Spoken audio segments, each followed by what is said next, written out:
red lights go on, they go out. And the race gets underway. A bit of wheel spin from Louis Woodward on pole position, and it's Connor Forster there from the outside of the front row that's able to get into the lead of the race. James Saggers follows through into second position. Woodward is down to around about 6th place, I think, as they turn in for the first time. But a good start there from the outside of the front row by Connor Forster. James Saggers, who is 5th in the championship going into this weekend, going with him. And then 3rd at the moment, it looks to be the 821 car of Aaron Mullen. Connor Forster's finished no higher than 5th all season. He's just 16 years of age. They're 3 abreast already, heading down towards the S's. On the outside there is Shea Brennan, one of the drivers battling for the novice title. Someone's had a spin, I think, at the S's, but for the lead of the race, James Saggers, the ex-British GT racer, going around the outside of the 16-year-old Connor Forster into the Shaw's hairpin. Then Forster runs wide. James Saggers, using his racing experience, although probably not raced here at Mallory Park before, drawing up alongside Forster into the Devil's Elbow. Can't go through, though. No, coming through towards the end of lap 1, obviously a very short lap time here at Mallory Park, and it's Forster that leads the way. There's 3 of them making a bit of a break over the rest of the field. Second place is Saggers. 3rd was Aaron Mullen then as they turn their way through. That was Archie Carter at the back. He was the one that spun at the S's. Okay, so working around the second lap of the race, definite gap back to 4th position at the moment. We'll pick up who that is in just a moment. TSL, Louis Woodward. It is Louis Woodward, yeah. TSL not yet having updated itself, but still these 3 pulling away. And is it going to be James Saggers that mounts another attack into Lake Esses? No, he doesn't. So through the... Oh, well then it's Mullen in 3rd place that goes off the road there, and he loses a little bit. Does he? Does he? No, not a lot. Still with them as they head up towards the hairpin for the second turn. No, he controlled that well, didn't he? Another novice driver on the grid, 22 years of age, is Mullen. Povey gets contacted by Brennan, who then gets passed by Craven. And Craven in 1-2-3 is Brennan's championship rival for that novice title. And getting involved in an incident, not really ideal for Shea Brennan. They are also battling for 2nd in the championship. Jake Boydell and James Saggers, who's going so well today, also involved in that battle for 2nd overall in the championship picture.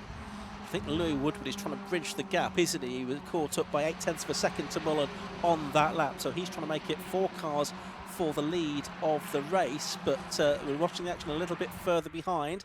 That's Shea Brennan, who was involved up at the hairpin, and the 93 car of Alex Povey. Then they are side by side down the Stebby Straight now, and coming alongside them and inside both of them is Alfie Weymouth in the number 19 car, and he's gone through to take what will be 7th place. And Alfie Weymouth is battling for the Team Challenge Championship. He's currently leading that with his father, Matthew Weymouth. They share the car over the course of the season. That's how you get points in that. The Povey car is in contention, although a bit further back. It's actually the Lewis Noon driven car that's the other driver in the in 2nd place, not that far behind in the championship, sharing Mike Sanford. He's 11th in this race so far. So a couple of championships to be contested, the races to be contested too, and James Saggers makes the move out of the Devil's Elbow up towards Gerrard's Corner. And Saggers, who hasn't won yet this season, he had a couple of 3rd places as his best at Croft. He has taken the lead of the race away from Connor Forster. Aaron Mullen is still there, but Louis Woodward, the fastest driver in the race, has caught them all, making it 4 for the lead. Yeah, absolutely. And then on his own a little bit now in 5th position is Jake Boydell, who's also been a winner this season. And then get back to 6th, which is Connor Craven at the moment. We're working lap 4 of the race. There we can see the 99 car, that is, wasn't it, of Lewis New for this race. Yeah, his driver 2nd in the team challenge with Mike Sanford, who was on the podium earlier in the year. Forster really late on the brakes into the hairpin there, getting onto the bumper of James Saggers. Remember, Forster's not been on the podium this year. Mullen's not been on the podium this year. His best has been a 6th. So it's really good to see these 2 young drivers, Connor Forster 16, Aaron Mullen 22, improving in as years going on, and now looking to have by far their best result of the year to end the season here at Mallory Park. Yeah, absolutely. Some people say that overtaking can be quite difficult at Mallory Park. So it'll be interesting seeing how this next 10 or so minutes goes. Whether Louis Woodward, who's the fastest man out there, he's able to make up some places. Having a look there a little bit further back is the 77 car. That's Eric Simons trying to find a way past the number 2, which is Jonathan Woolley here. So that is a battle for 16th and 17th position in the race. Good to see the Simons car back out. It had an incident at Croft. It's got a new livery on it, I can see here. Woodward, that was this time, wasn't it? Shaving the grass through the S's. But I don't think he lose too much time by doing that. Top 4 all still together. It's James Saggers then giving off the toe. The 42-year-old from Essex who leads this race. Started racing 23 years ago. When the 2 drivers behind him weren't born. But back then, James Saggers raced in the Fiesta Championship, was a race winner there. And then racing the British GT Championship. He's a radical champion as well. James Saggers, the race leader, leading though from Connor Forster, who competed in autographs. He was a champion, 2-time champion autographs before moving into circuit racing this year. And then Aaron Mullen, another former autographs racer, third, and Louis Woodward, former 116 trophy race winner, sitting there in 4th position. Still with that fastest lap, and now he's caught to the train, can't do those lap times he was doing in the early parts of the race. 57.921, the fastest lap so far. Absolutely, 9.5 minutes to go, so still nearly 2/3 of this race left to go. Saggers just starting to ease away a little bit in the front here. Connor Forster trying to keep Aaron Mullen in the 821 car behind him, that 22-year-old in his first season of racing.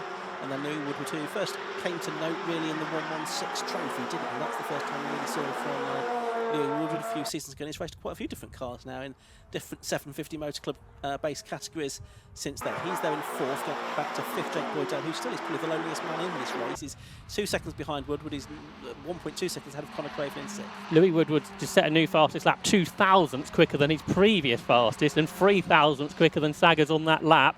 Here's Shea Brennan trying to get back up the order. Remember, the driver who's second in the championship, leading the novice points, is there in 8th position, trying to get past the Team Challenge Championship leader, which is Alfie Weymouth. But for Brennan, his championship rival just ahead, that's Conor Craven in 6th position. Brennan is 17 from East Yorkshire, an experienced karter before moving into car racing this year. Alfie Weymouth is 19 in his first season of racing in that car that he shares this year with his father Matt, and then ahead of the pair of them is Conor Craven, who's 28, who's in his first season of circuit racing. He's done time attack events previously. So we're now at the end of lap number 7 for the race leader, James Saggers. His lead is 1.2 seconds as we're coming up towards the halfway mark in this race.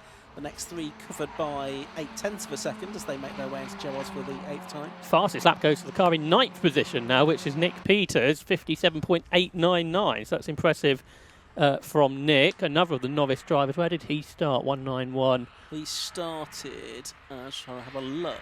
7th. So he dropped back and coming back up the order. That's it. But good pace. He's got a big gap ahead of him, 2.2 seconds. Yeah. So see if he can use that pace to close in. But he's only actually a 10th of a second faster. 10th of a second faster on best laps than the car ahead. So it's so close. It is. The lap times. I think his best finish this season is 7th place as well. So he's still got a couple of places to make up to get back to that. Yeah, that's something that he might be looking for. But that's, as I say, got a bit of time to make up before he can do that in this race, hasn't he? Everyone in the top 20 separated in lap times by 1.5 seconds. So ultra competitive, particularly for the lack of experience most of these drivers have coming to the end of their first season. So Saggers leading. It's actually a little bit more stable amongst the first 4. There's not a lot of sign of moves being made there by Aaron Mullen in 3rd or Louis Woodward in 4th, and obviously Connor Forster, who is 2nd, not able to do anything about it. What's Jake Boydell doing compared to the leaders? No, he's not getting any closer to Louis Woodward. We're watching now the battle for 6th. This is Conor Craven, Alfie Weymouth and Shea Brennan all together there, and these are all drivers that are within that novice class as well. Sweeping right and left through Lakehurst is then climbing the hill. Quite a steep hill this, up towards Shaw's Corner, the hairpin, probably the slowest corner, the tightest corner in British motor racing, but they're turning their way around that now, past the bus stop chicane, which is not used for cars, just for motorcycle racing here at Mallory Park, then sweeping down through the Devil's Elbow, gathering pace all the time onto the Kirkby Straight, named for the nearby village of Kirkby Mallory, and then into Gerrards Bend. Big slide from Aaron Mullen as he turned into Gerrards. He's just set the fastest lap now, 57.814. They're almost on qualifying pace, aren't they, at this point? So the gap comes down between the top 2 by a couple of hundredths, so nothing really close battling down the order though, including 555 in 17th position. That is the car driven by Jonathan Leeson. He's got Archie Carter, who had that off on the first lap, trying to recover, the 18-year-old from Hampshire in his first season of car racing this year. Just ahead of them is Maddie Griffith. She is in 15th, and she's battling with Jonathan Woolley, Jay Woolley, who's in his first race in the Swifts this year. His daughter Izzy is out there as well. And Jay Woolley raced in Stock Hatch a decade and a half ago or so, returning to racing with the 750 Motor Club in the ex-Louise Handley car. Louise, who didn't actually get to race the car this year, hadn't done at Silverstone, but it's good to see that car's been rebuilt in new hands now and is back on the grid. absolutely right. So we've got 5 minutes of the race left to go. Good battles going on all the way down the order, including this for 15th and 16th spot. Another fastest lap from Forster, so the gap for the lead's down to 9 tenths. He caught just over a tenth that time. Yeah. 57.755. Yeah, only a tenth faster than Sags, though, because he did a PB. Into retirement, by the looks of it, I'm afraid, goes Eric Simons in that number 77 car. I think it might be leaking fluid, is it? There's some fluid coming off there, and yet slippery surface flag now being shown by the marshals. Just going past our commentary position here. Yeah, I think the marshal's saying, pull up just under the bridge. I think that's what he's going to do. Just past our static camera there. Yeah, he's going to pull up just by the bridge. And everyone's gone off, I'm afraid, Ian, including Craven, one of our novice drivers, championship contenders. And what order the lead is going to be in? James Saggers still leads, which is a much bigger gap now over Louis Woodward. So he's gone from 4th to 2nd. Aaron Mullen and Connor Forster both got caught out in that. Forster's come through in 3rd. Aaron Mullen hasn't come through yet. Now he does in 5th. A real shame for Aaron, who was looking for his first podium, but that does suggest the track is pretty slippery, at least at the Shaw's hairpin. And Izzy Woolley's another driver that's come foul of that. I don't think anyone's hit anything, have they? But it's very much changed the race order. Yeah, we've got 3 3/4 minutes of the race left to go. Saggers, Woodward now the top 2.